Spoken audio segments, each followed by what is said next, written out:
Ayan, hello guys! Welcome back again to my channel. So isang magandang araw po, gabi o kahit anong oras nyo napapanood tong ating video guys. So magandang araw, magandang gabi saan mang panig, saan mang dako ng mundo kayo naroroon. Lalong-lalo na po sa ating mga kababayang OFW guys. Ingat po kayong lahat dyan. At pag-uusapan natin ngayon, Diyos ko mio. Sumablay. Walang pangalang Mary Grace Piato sa PSA. So, ito ngayon, nagka-leche-leche. Ang daming nadadamay ngayon. So, kakalkalin na naman ang PSA. So, ito yung latest ngayon, guys.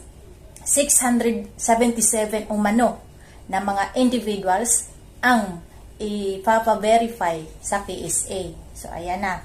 Iyan din po ay mga tauhan po ng under sa OVP. So, actually yung issue doon pa rin po kay VP Sara guys. So, Diyos ko po, ano na nangyayari sa atin?